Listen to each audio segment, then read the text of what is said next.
Welcome to Time Traveller Ironman. This is a series where I complete all of the content released into the game in chronological order, restricting myself to only the content that existed in the game at the time I'm currently stuck. The goal is to get back to the present by successfully completing each month and progressing to future ones. If you haven't been following the series so far, I highly recommend clicking the playlist in the upper right to start from the beginning.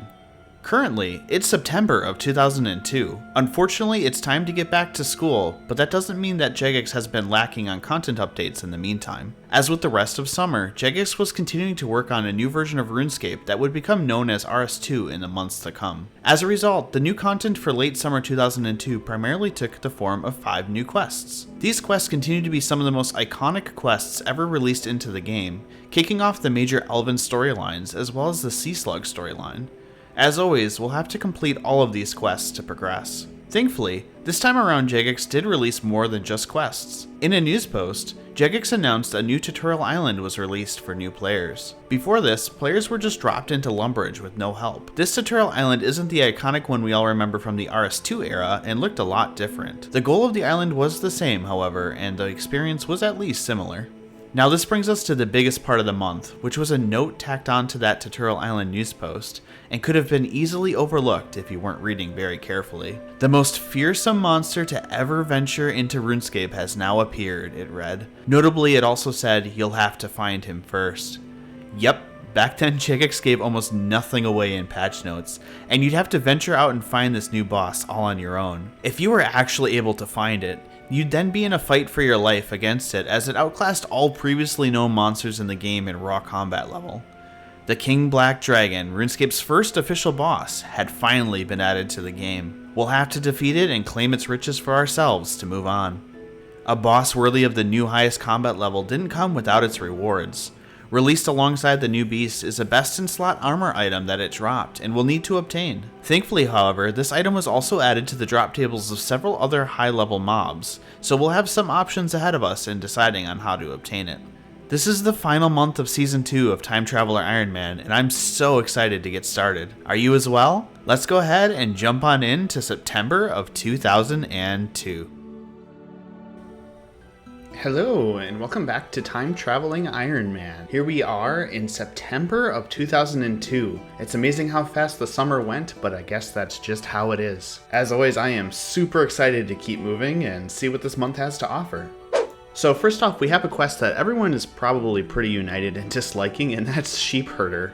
Unfortunately, we have to get it done. So if we speak to Counselor Halgrive here in East Ardoyne, he lets us know about the city of West Ardoyne, which I believe is the first time this city has been mentioned. And specifically, he mentions that there has been a plague that has broken out in West Ardoyne. Even though it's been quarantined, it still managed to break out and some sheep have become infected. So our task is very simple. Go herd the sheep into a furnace and kill them because they're infected and we don't want the plague to spread. In order to be allowed to enter the cremation area, we're going to need special clothing though, which we can go ahead and get from here. The counselor also gives us some poisoned sheep feed, which is dark, but I guess necessary in order for the greater health of the entire city. In the nearby church, there's a doctor who actually has some of that protective clothing for us. He won't just give it to us, he will sell it to us for 100 coins, but that's not too bad. And there we go, we're all kitted out in our protective clothing. Let's go ahead and get this done. Interestingly enough, this plague jacket is one of the only pieces of equipment in RS2 that actually still obeys the torso gloves restriction from RuneScape Classic. As you can see, I'm wearing my steel gauntlets here, but if I equip the plague jacket, it removes my gauntlets. That's actually exactly how plate bodies used to work and is a perfect example. Okay, let's go kill ourselves some sheep. So first up is the blue sheep that are just to the west of the cremation area.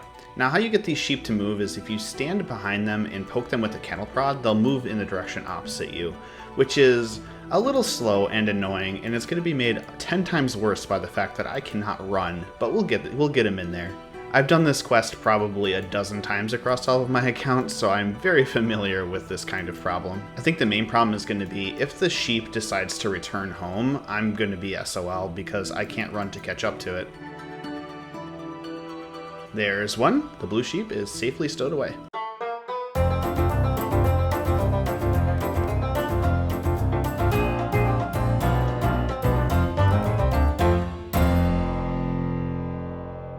No, sheep, come back.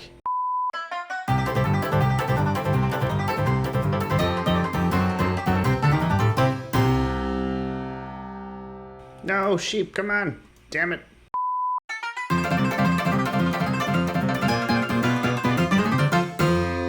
There's the green sheep, finally. Thank God. There's the yellow sheep, safe and sound. One more to go. And here's the red sheep. Now, if I was a wiser person, I would think that it would be awfully weird for a virus to just randomly change a sheep chromatic colors.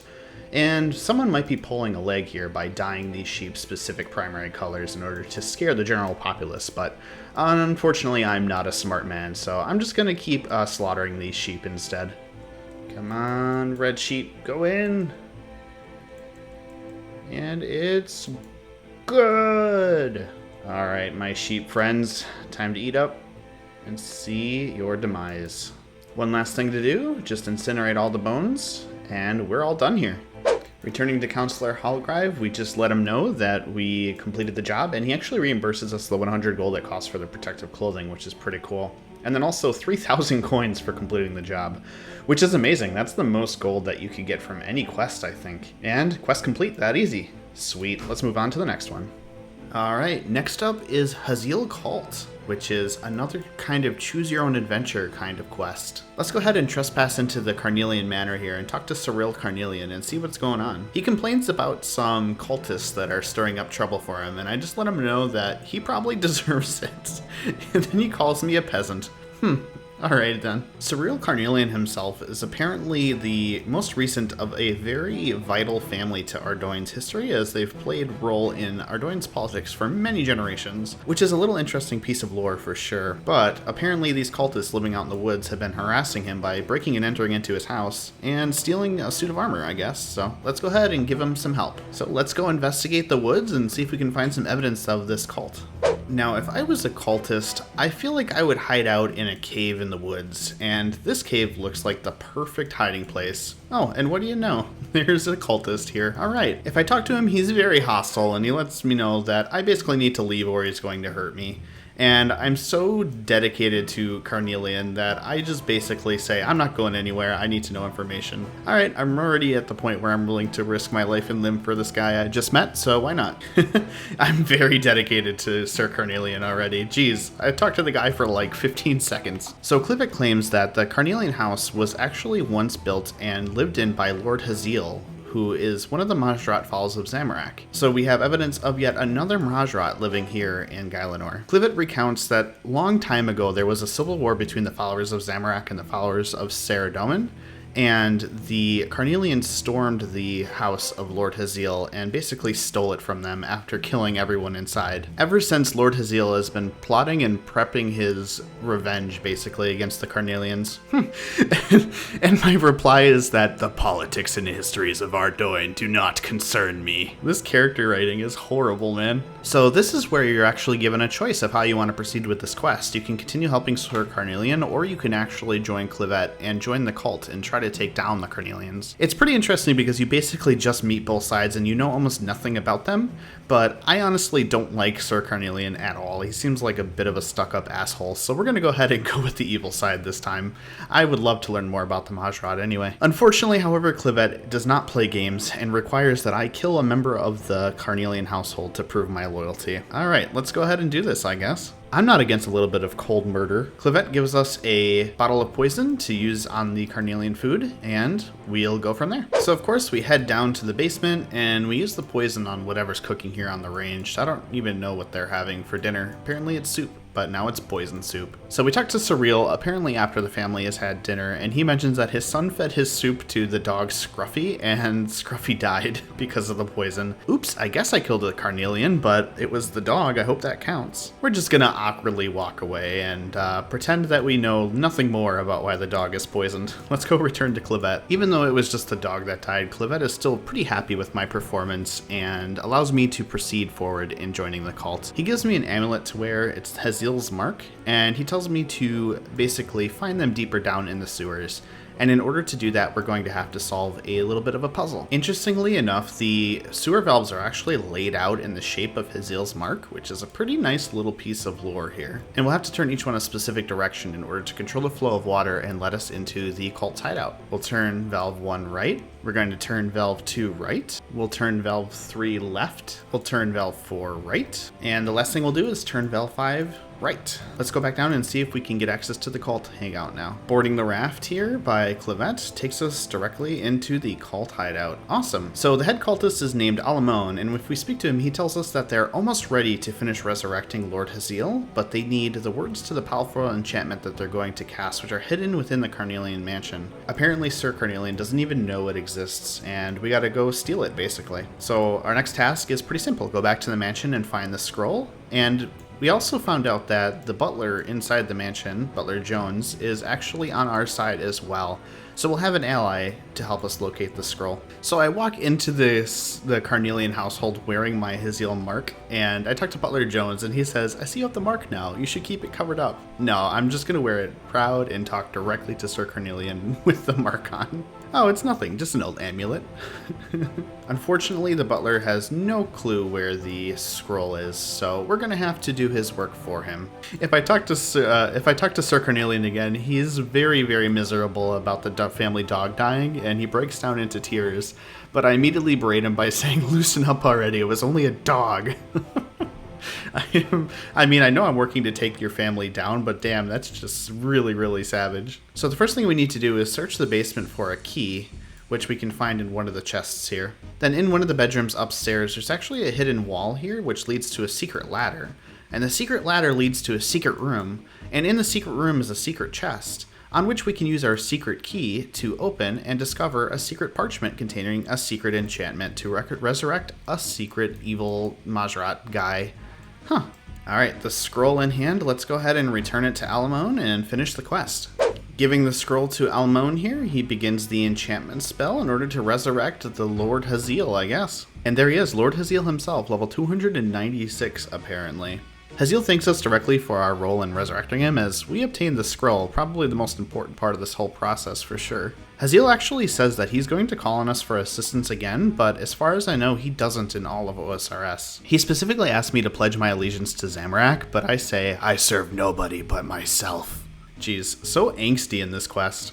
Hazil overlooks my insolence because he's in my debt for now, but expects me to pledge my allegiance later on. Hazil says that he's going to go recruit some of his strength, but will be back with Zamorak to lay waste to the entire world.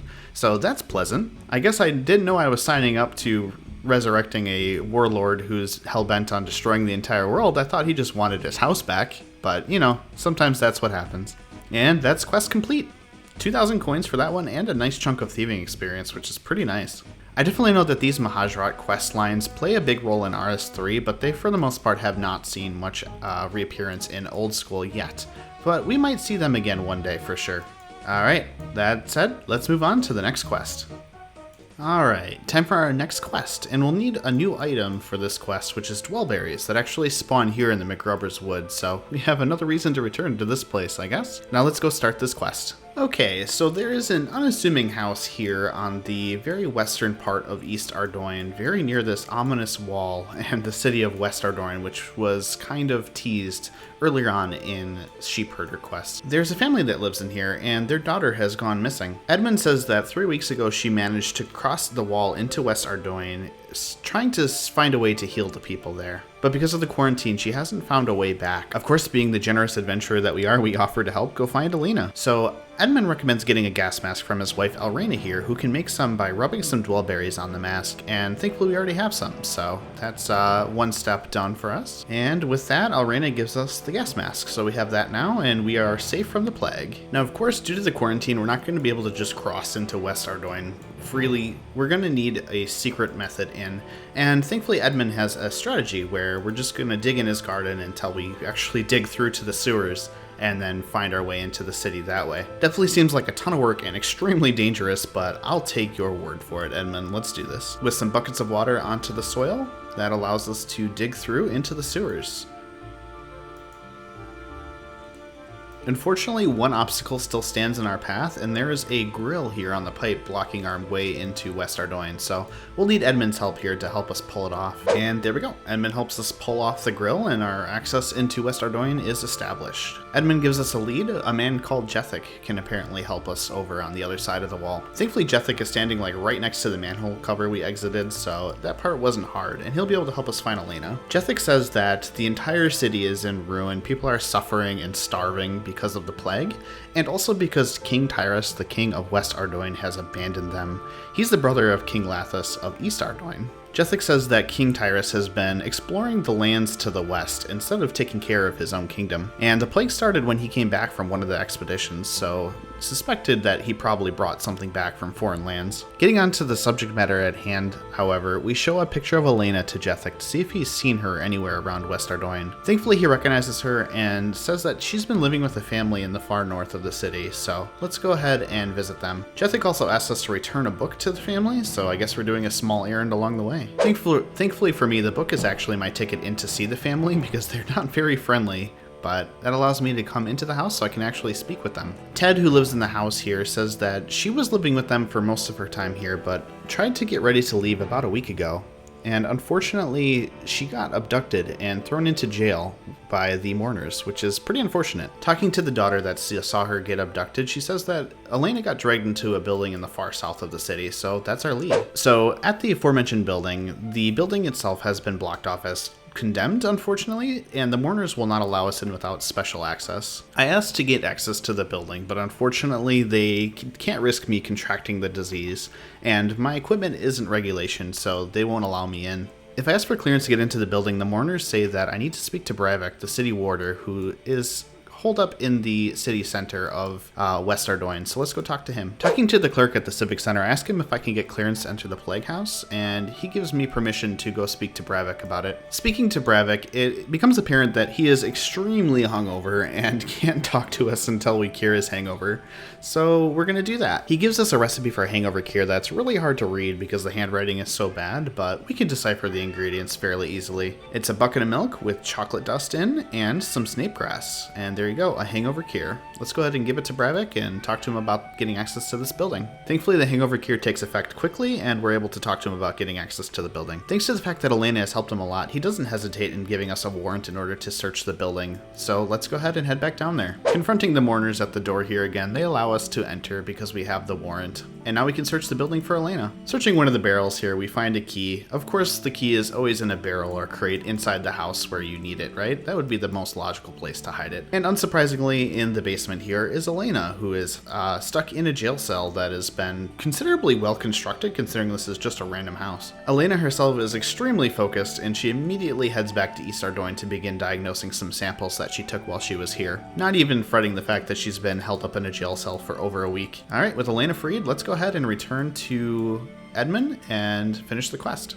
Elena beat us home, so Edmund is extremely grateful and immediately gives us our reward, and also a little bit of a mining experience for clearing out the sewers. Super nice. Now, this reward is actually amazing. It's a scroll that allows us to unlock the Teleport to Ardoyne ability, which I have been waiting for so long. So now we can finally teleport to Ardoyne instead of having to walk all the way from Camelot. Man, that was such a long walk. The next time we need to come back here, just for the cost of 2 law runes and 2 water runes, we'll be here nice and quick. Okay, that quest out of the way, let's complete the 2 remaining quests for this month. But unfortunately, before we can continue on, we're going to have to go ahead and leave off this episode here. Thank you so much for watching. I hope you enjoyed, and I hope you'll return for the second half of the quests of September of 2002. Before we go, though, of course we can't leave without thanking the members who have joined the channel. Specifically those who have joined at that top tier, Kitty Line, Peepo Time, and OneKiller912. The support from all the channel members is just wonderful, and I'm so eternally grateful for it. Okay, thank you so much for watching, and we will see you next time. Bye-bye.